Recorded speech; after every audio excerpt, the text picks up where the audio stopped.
നമസ്കാരം കൂട്ടുകാരെ, നമ്മൾ സെറ്റിൻ്റെ ക്വസ്റ്റ്യൻ ആൻസർ ഡിസ്കഷൻ ആണിപ്പോൾ ഈ ഒരു ക്ലാസ്സിൽ ഡിസ്കസ് ചെയ്യുന്നത്. ജാനുവരി 2026 സെറ്റ് എക്സാമിൻ്റെ ക്വസ്റ്റ്യൻ ആൻസർ ഡിസ്കഷൻ ആണ്. മൂന്നാമത്തെ പാർട്ടാണ് നമ്മൾ ഡിസ്കസ് ചെയ്യുന്നത്. 10 ചോദ്യമാണ് ഈ ഒരു ക്ലാസ്സിലും നമ്മൾ ഡിസ്കസ് ചെയ്യാൻ പോകുന്നത്. 21ാമത്തെ ചോദ്യത്തിലേക്ക് കടക്കാം. Identify the incorrect statement about Rashtriya Vigyan Puraskar instituted by government of India. Government of ഇന്ത്യയുടെ രാഷ്ട്രീയ വിജ്ഞാൻ പുരസ്കാർ എല്ലാ വർഷവും നൽകുന്നതാണ്. രാഷ്ട്രപതിയാണ് ഈ ഒരു സമ്മാനം, ഈ ഒരു പുരസ്കാരം നൽകുന്നത്. തെറ്റായിട്ടുള്ള സ്റ്റേറ്റ്മെന്റ് ഈ തന്നിരിക്കുന്നവയിൽ ഏതൊക്കെയാണെന്നാണ് നമ്മൾ കണ്ടുപിടിക്കേണ്ടത്. ഒന്നാമത്തേത്, രാഷ്ട്രീയ Vigyan Puraskar is conferred on 5 categories. Second, Shanti Swaroop Bhatnagar Award is given for lifetime achievement and contribution in any field of science and technology. രണ്ടാമത്തെ സെന്റൻസ്. മൂന്നാമത്തെ, Professor Jayant Narlikar was conferred with Vignan Shri Award for 2025. Fourth statement, the winner of Vignan Ratna Award for 2025 was Professor Govindarajan Padmanabhan. ഈ 4 statement ആണ് തന്നിരിക്കുന്നത്. അതിൽ ഏതൊക്കെയാണ് incorrect എന്നതാണ് ചോദ്യം. ഈ 4 സ്റ്റേറ്റ്മെന്റും ഇൻകറക്റ്റ് ആണ്. 4 സ്റ്റേറ്റ്മെന്റും തെറ്റാണെന്നാണ് പറയുന്നത്. നമുക്ക് നോക്കാം എന്താണ് ഈ സ്റ്റേറ്റ്മെന്റ് തെറ്റാവാൻ കാരണം, എന്താണ് രാഷ്ട്രീയ വിജ്ഞാൻ പുരസ്കാർ എന്ന് പറയുന്നതൊക്കെ നോക്കാം. Rashtriya Vigyan Puraskar is conferred under 4 categories, not 5. ഒന്നാമത്തെ സ്റ്റേറ്റ്മെന്റ് തെറ്റാവാൻ കാരണം എന്താ? 4 category ആണുള്ളത് അല്ലെ, 5 എന്നാണ് അവിടെ പറഞ്ഞിരിക്കുന്നത്. അതുകൊണ്ടാണ് ആ ഒരു സ്റ്റേറ്റ്മെന്റ് തെറ്റാനുള്ള കാരണം. രണ്ടാമത്, lifetime achievement recognition is given under Vigyan Ratna, not Shanti Swarup Bhatnagar award. Vigyan രത്നയിലാണ് ലൈഫ് ടൈം അച്ചീവ്മെന്റ് അവാർഡ് നൽകുന്നത്, ശാന്തി സ്വരൂപ് ഭട്നഗർ അവാർഡ് അല്ല. മൂന്നാമത്തെ സ്റ്റേറ്റ്മെന്റ്, അതുകൊണ്ടാണ് രണ്ടാമത്തെ സ്റ്റേറ്റ്മെന്റ് ഇൻകറക്റ്റ് ആയത്. മൂന്നാമത്തെ സ്റ്റേറ്റ്മെന്റ് നോക്കാം. Jayant Narlikar received the Vigyan Ratna award posthumously for 2025, not Vigyan Shri. Vigyan Shri അല്ല, ജയന്ത് നർലികറിന് ലഭിച്ചത് വിജ്ഞാൻ രത്ന അവാർഡാണ്. അതും മരണാന്തര ബഹുമതിയായിട്ടാണ് ആ ഒരു അവാർഡ് ലഭിച്ചത്.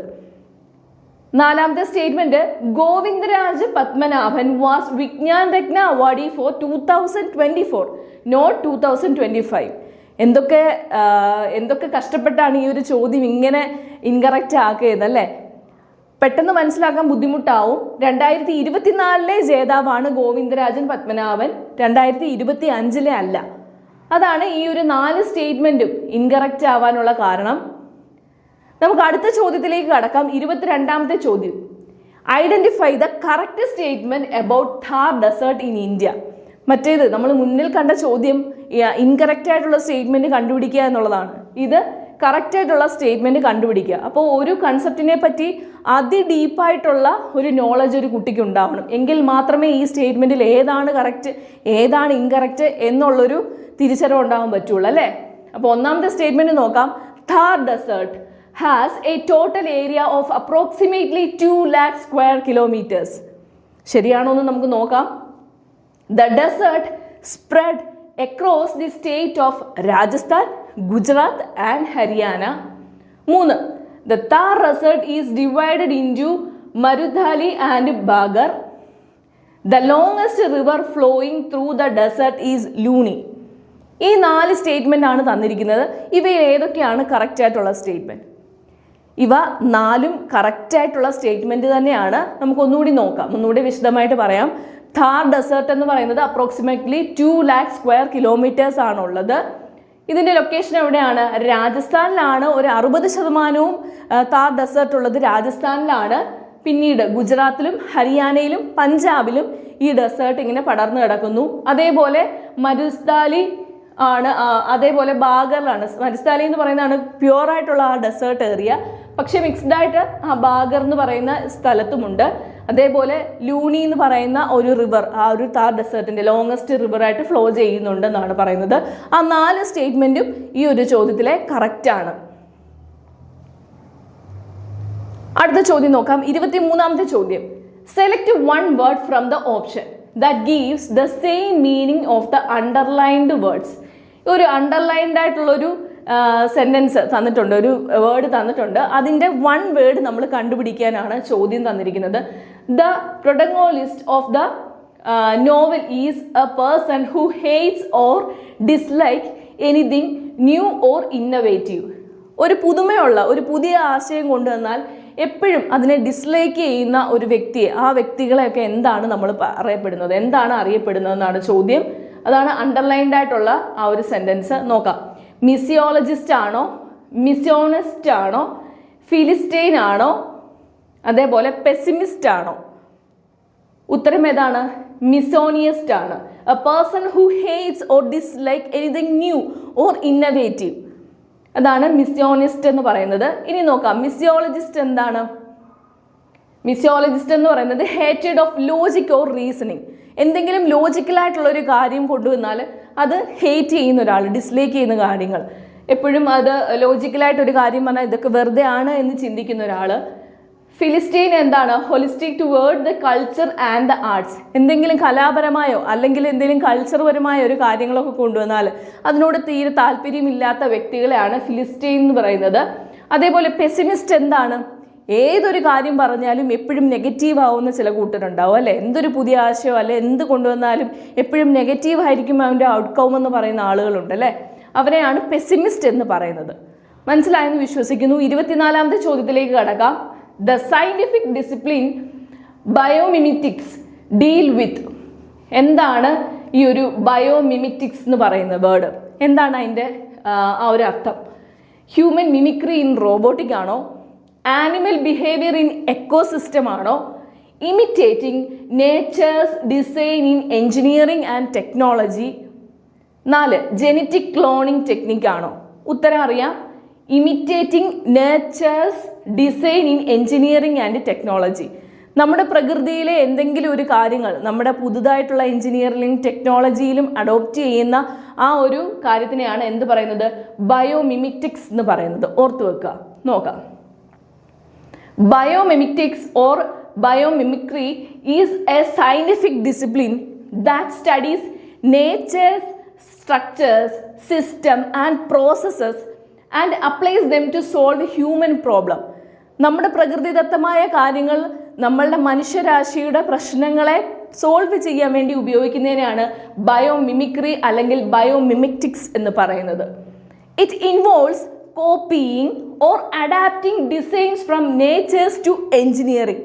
പ്രകൃതിയുടെ ആ ഒരു ഡിസൈൻ എഞ്ചിനീയറിംഗിലേക്ക് ഉൾപ്പെടുത്തുക, ആർക്കിടെക്ചറിൽ ഉപയോഗിക്കുക, അതേപോലെ പുതിയതായിട്ടുള്ള ടെക്നോളജികളിലെല്ലാം ഉപയോഗിക്കുന്നതിനെയാണ് ബയോമിമിറ്റിക്സ് എന്ന് പറയുന്നത്. ഒരു എക്സാമ്പിൾ നോക്കാം. Bullet train designed as based on the kingfisher's birds beak. Kingfisher ബേർഡിൻ്റെ ചുണ്ടുകളെ പോലെയാണ് ബുള്ളറ്റ് ട്രെയിനിൻ്റെ ആ മുൻഭാഗം ഡിസൈൻ ചെയ്തേക്കുന്നതെന്നാണ് പറയുന്നത്. Robotics inspired by animal movement. ഓരോ മനുഷ്യൻ്റെ അല്ലെ ആനിമൽസിൻ്റെ ആ ഒരു മൂവ്മെൻറ്റിനെ ബേസ് ചെയ്താണ് റോബോട്ടിക് ഇൻസ്പയർ ചെയ്തതെന്ന് പറയുന്നത്. ഇതാണ് 2 എക്സാമ്പിൾ. അപ്പോൾ ബയോമിമിറ്റിക്സ് അല്ലെങ്കിൽ ബയോമിമിക്രി എന്താണെന്ന് മനസ്സിലായെന്ന് വിശ്വസിക്കുന്നു. 25ാമത്തെ ചോദ്യത്തിലേക്ക് കടക്കുകയാണെങ്കിൽ, which of the following expression is closest in meaning to the sentence I would rather pull my toe nails out? ഈ ഒരു വേർഡ്, ഈ ഒരു സെൻറ്റൻസിനെ ബേസ് ചെയ്യുന്ന എന്താണ് ഇതിൻ്റെ ക്ലോസസ്റ്റ് ആയിട്ടുള്ള ഒരു മീനിങ് എന്നാണ് ചോദിക്കുന്നത്. എന്താണ് I would rather pull my toe nails out? Options നോക്കാം. I have a strong aversion to that idea. I would do almost anything to fulfil it. I welcome the idea wholeheartedly. I would do anything to get it done. എന്താണ് ഇതിൻ്റെ meaning? I would rather pull my toe nails ഔട്ടിൻ്റെ meaning I have a strong aversion to that idea. എനിക്ക് ആ ഒരു ഐഡിയയോട് വളരെ ഇഷ്ടക്കേടുണ്ട്. അതാണ് strong aversion ഉണ്ട് എന്നുള്ളൊരു മീനിങ് ആണ് ഈ ഒരു സെൻറ്റൻസിനുള്ളത്. മനസ്സിലായെന്ന് വിശ്വസിക്കുന്നു. 26ാമത്തെ ചോദ്യം നോക്കാം. ഒരു കോഡാണ് തന്നിരിക്കുന്നത്. In A code language, if brother is written as EORQKBU, then mothers can return as. ഒരു വേർഡിൻ്റെ ആ കോഡ് കണ്ടുപിടിക്കാനാണ് ചോദിച്ചിരിക്കുന്നത്. നമുക്ക് ഉത്തരത്തിലേക്ക് കടക്കാം. The pattern alternates between +3 and -3 shift in the alphabet. ഓരോ ആൽഫബറ്റ് കഴിയുമ്പോഴും +3യും -3യുമായിട്ട് ഇങ്ങനെ ഷിഫ്റ്റ് ചെയ്താണ് ഓരോ ലെറ്ററുകൾ ഇങ്ങനെ ചേഞ്ച് ചെയ്തിരിക്കുന്നത്. നോക്കാം. ബി ഇ, ബിക്ക് തുല്യമായി വരുന്നത് ഇ അല്ലേ, അപ്പം B A B. C D E 3 ആണ്. അടുത്തത് ആറും ഓയും, +3 ആണ്. ആറിൽ നിന്ന് -3 ആൽഫബറ്റ് വരുമ്പോഴാണ് ഓ വരുന്നത്. അതേപോലെ ഓ കഴിഞ്ഞിട്ട് +3 ആണ് 6 വരിക. അങ്ങനെയാണ് ഈ ബ്രദർ എന്നുള്ള വാക്കുകളും ഈ വേർഡുകളും, അതേപോലെ EOR Q KBU എന്നുള്ള ആ ഒരു വാക്കും സമമായിട്ട് വരുന്നത്. അതേപോലെ നമുക്കിനി ഏത് നോക്കണം? മദറിൻ്റെത് നോക്കണം അല്ലേ. സെയിം തിയറി നമ്മൾ എവിടെ അപ്ലൈ ചെയ്യണം? മദേഴ്സ് എന്ന വാക്കിൽ ഉൾപ്പെടുത്തണം അല്ലേ. എമ്മിനോട് കൂടെ 3 ആൽഫബറ്റ് കൂടെ ആഡ് ചെയ്യുമ്പോൾ എന്ത് കിട്ടും? പി കിട്ടും. അടുത്തത് എന്താ? +3. ഓയിൽ നിന്ന് 3 ആൽഫബറ്റ്സ് പുറകിലേക്ക് നോക്കുമ്പോൾ L അല്ലേ. അങ്ങനെയാണ് ഈ മദേഴ്സും PLWEHOV എന്ന ഉത്തരത്തിലേക്ക് എത്തിച്ചേരുന്നത്. മനസ്സിലായി എന്ന് വിശ്വസിക്കുന്നു. ഈ ചോദ്യങ്ങളും ഉത്തരങ്ങളും എല്ലാം നമ്മൾ നമ്മുടെ കോഴ്സിൽ ആഡ് ചെയ്തിട്ടുണ്ട്. നിങ്ങൾക്ക് ഡീറ്റെയിൽ ആയിട്ട് അവിടെ പോയി ചെയ്ത് നോക്കാവുന്നതാണ്. 27ാമത്തെ ചോദ്യത്തിലേക്ക് കടക്കാം. The code for cat is 24 and the code for dog is 26. Then what is the code for goat? വളരെ ഈസി ആയിട്ടുള്ളൊരു ചോദ്യമാണ്. ഇതിൻ്റെ ഒരു ടെക്നിക്ക് നമ്മൾ കണ്ടുപിടിച്ച് കഴിഞ്ഞാൽ ഈസി ആയിട്ട് നമുക്ക് ഈ ചോദ്യങ്ങളെല്ലാം ചെയ്ത് തീർക്കാവുന്നതാണ്. നമുക്ക് ഉത്തരത്തിലേക്ക് കടക്കാം. Use the alphabetic position. ഓരോ ആൽഫബറ്റിൻ്റെയും പൊസിഷൻ ചോദ്യം എക്സാം എഴുതാൻ പോകുന്ന വ്യക്തികൾ, ഉദ്യോഗാർത്ഥികൾ എല്ലാം അറിഞ്ഞിരിക്കേണ്ടതാണ്. ഓരോ ആൽഫബറ്റിൻ്റെയും പൊസിഷൻ. A1 ആണ്, B2 ആണ്, C3 ആണ്, അതേപോലെ Z26 ആണ് എന്നുള്ള കാര്യം, അതേപോലെ റിവേഴ്സ് ആയിട്ടുള്ള പൊസിഷനും നമ്മൾ അറിഞ്ഞിരിക്കണം. എങ്കിൽ മാത്രമേ ഇങ്ങനെയുള്ള ചോദ്യങ്ങൾ നമുക്ക് ചെയ്യാൻ പറ്റുള്ളൂ. ഇവിടെ ക്യാറ്റിൻ്റെ സം ടോട്ടൽ 24 ആണെന്ന് ചോദ്യത്തിൽ തന്നിട്ടുണ്ട് അല്ലേ. അതെങ്ങനെയാണ്? C 3ാമത്തെ പൊസിഷനിലാണ്, A 1ാമത്തെ പൊസിഷനാണ്, T ആൽഫബറ്റിക് ഓർഡറിലെ 20ാമത്തെ പൊസിഷനാണ്. ഈ 3 എണ്ണം കൂടി ആഡ് ചെയ്തപ്പോഴാണ് 24 എന്ന ലെറ്റർ എന്ന നമ്പറിലേക്ക് എത്തിയത്. അതേപോലെ ഡോഗ് 26 ആണെന്ന് ക്വസ്റ്റ്യൻ പറഞ്ഞിട്ടുണ്ട് അല്ലേ. എങ്ങനെയാ? D എന്ന് പറയുന്നത് 4ാമത്തെ ആൽഫബറ്റിക് പൊസിഷനാണ്, O 15ാമത്തേതാണ്, G 7ാമത്തേതാണ്. ആ നമ്പർ കൂട്ടുമ്പോഴാണ് നമുക്ക് 26 എന്ന നമ്പറിലേക്ക് എത്തിച്ചേരുന്നത്. So the code is the sum of the letter position. ഈ കോഡ് എന്താണ്? ആ ലെറ്റർ പൊസിഷൻ്റെ സം ആണ് അല്ലേ. അപ്പോൾ നമുക്ക് ഗോട്ടിൻ്റെ ഇത് ഈസി ആയിട്ട് കണ്ടുപിടിക്കാം. G 7ാമത്തെ പൊസിഷൻ, O 15ാമത്തെ പൊസിഷൻ, A 1ാമത്തെ പൊസിഷൻ, T 20ാമത്തെ പൊസിഷനാണ്. സം ടോട്ടൽ എത്രയാണ്? 43. നമ്മുടെ ആൻസറിലേക്ക് എളുപ്പം എത്തിച്ചേർന്നല്ലേ. 43 ആണ് നമ്മുടെ ഉത്തരം. അപ്പോൾ 28ാമത്തെ ചോദ്യത്തിലേക്ക് നമുക്ക് കടക്കാം. Identify the planet in the solar system which have almost the same period of rotation. സൗരയൂഥത്തിലെ 2 പ്ലാനറ്റ്സ് ഉണ്ട്. അതിൻ്റെ 2 റൊട്ടേഷൻ ടൈം ഏകദേശം ഈക്വൽ ആണ്. അത് ഏത് 2 പ്ലാനറ്റ് ആണെന്നാണ് ചോദ്യം. ഉത്തരം എർത്ത് ആൻഡ് മാഴ്സ് ആണ്. മറന്നു പോകേണ്ട, 2 പ്ലാനറ്റ് സൗരയൂഥത്തിലെ ഏകദേശം ഒരേപോലെയാണ് റൊട്ടേറ്റ് ചെയ്യുന്നത്. അത് എർത്തും മാഴ്സുമാണ്. 29ാമത്തെ ചോദ്യത്തിലേക്ക് കടക്കാം. ഒരു അസർഷൻ റീസൺ ക്വസ്റ്റ്യൻ ആണ്. The national education policy NEP 2020 eliminates the rigid separation between arts, science and commerce streams at the secondary level and encourages a holistic multidisciplinary education. NEP വന്നതോടുകൂടി, അതായത് ആർട്സ് വിഷയം, science വിഷയം, commerce വിഷയം എന്നുള്ള ആ ഒരു large separation മാറ്റിയെന്നും ബാക്കിയുള്ള holistic ആയിട്ട് നമുക്ക് ഏത് സ്ട്രീമിൽ പോയി പഠിക്കാനുള്ള ഒരു ഓപ്ഷനും കൊണ്ടുവന്നു. എവിടെ? സെക്കൻഡറി ലെവൽ എന്നാണ് അസർഷൻ പറഞ്ഞിരിക്കുന്നത്. റീസൺ നോക്കാം. This reform is achieved in part by introducing academic bank of credit system. Academic bank of credit system introduce ചെയ്തത് വഴി ഹയർ എഡ്യൂക്കേഷനിലെ സ്റ്റുഡൻസിന് ക്രെഡിറ്റ് അങ്ങോട്ടും ഇങ്ങോട്ടും ഡിസിപ്ലിൻ വിഷയങ്ങൾ മാറുന്നതിലോ എഡ്യൂക്കേഷൻ ഇൻസ്റ്റിറ്റ്യൂഷൻ മാറിയാലോ ആ ക്രെഡിറ്റ് ട്രാൻസ്ഫർ ആയി പോകും എന്നാണ് റീസൺ പറഞ്ഞിരിക്കുന്നത്. ഉത്തരം നോക്കാം. ഉത്തരം both A and R are true. രണ്ടും കറക്റ്റാണ്. 2 സ്റ്റേറ്റ്മെൻറ്റും കറക്റ്റാണ്. But R is not the correct explanation of A. R correct അല്ല, എക്സ്പ്ലനേഷൻ കറക്റ്റ് അല്ല എന്നുള്ളതാണ് ചോദ്യം. എന്താണ് അതിന് കാരണം എന്ന് നോക്കാം. Assertion is true.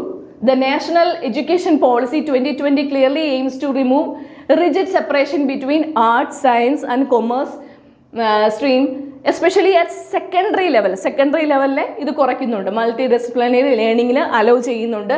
അതേപോലെ റിജിഡ് ആയിട്ടുള്ള സെപ്പറേഷനെ മാറ്റുന്നുണ്ട്. റീസൺ പറയുന്നത് അക്കാഡമിക് ബാങ്ക് ഓഫ് ക്രെഡിറ്റ് എന്ന് പറയുന്നത് NEPയുടെ മറ്റൊരു ഫീച്ചറാണ്. It enables students in higher education to earn, store and transfer academic credit across the institution and discipline. ഓരോ വിഷയങ്ങളിൽ നിന്ന് അപ്പുറത്തെ വിഷയത്തിലേക്ക് മാറുവാണെങ്കിൽ, അല്ലെങ്കിൽ ഒരു സ്ഥാപനത്തിൽ നിന്ന് മറ്റൊരു ഇൻസ്റ്റിറ്റ്യൂഷനിലേക്ക് മാറുവാണെങ്കിൽ എല്ലാം ഈ ക്രെഡിറ്റും സ്വയമായി ട്രാൻസ്ഫർ ചെയ്യുന്ന ആ ഒരു ഫീച്ചറാണ് അക്കാഡമിക് ബാങ്ക് ഓഫ് ക്രെഡിറ്റ് എന്ന് പറയുന്നത്. ഇനി റീസൺ എന്താണ് തെറ്റിപ്പോവാനുള്ള കാരണം? 2 സ്റ്റേറ്റ്മെന്റും കറക്റ്റ് ആണ്. പക്ഷെ എന്താണ് ഇതിന്റെ എക്സ്പ്ലനേഷൻ അല്ലാതാവാനുള്ള കാരണം? R is not the correct explanation of A. The removal of stream rigidity is happening mainly at a school secondary level. Reason പറയുന്നത് while ABC system applies to higher education. ഒരു ആദ്യത്തെ example NEP 2020യുടെ കാര്യം പറയുന്നത് secondary level ആണെങ്കിൽ, രണ്ടാമത് ABC സിസ്റ്റത്തിന്റെ കാര്യം പറയുന്നത് ഹയർ എഡ്യൂക്കേഷനിലെ ആ ഒരു ലെവലിലെയാണ് കാര്യം പറയുന്നത്. അതുകൊണ്ടാണ് ഇതിൻ്റെ കറക്റ്റ് എക്സ്പ്ലനേഷൻ അല്ല എന്നുള്ളത് വരുന്നത്. അപ്പോൾ നമ്മൾ 10 ചോദ്യമാണ് ഈ ഒരു ക്ലാസ്സിൽ ഡിസ്കസ് ചെയ്യുന്നത്. ആദ്യം പറഞ്ഞതുപോലെ തന്നെ ഇതിൻ്റെ ഡീറ്റെയിൽ ആയിട്ടുള്ള ക്വസ്റ്റ്യൻ ആൻസർ നോട്ടുകൾ നിങ്ങൾക്ക് നമ്മുടെ കോഴ്സിൽ അവൈലബിൾ ആണ്. നിങ്ങൾക്ക് അവിടെ ചെന്ന് അത് നോക്കി ഡീറ്റെയിൽ ആയിട്ട് നോട്ടുകൾ എഴുതി പഠിക്കാവുന്നതാണ്. പാർട്ട് 3 ക്ലാസ്സുകളുമായിട്ട് നമുക്ക് ഉടനെ തന്നെ കാണാം. താങ്ക്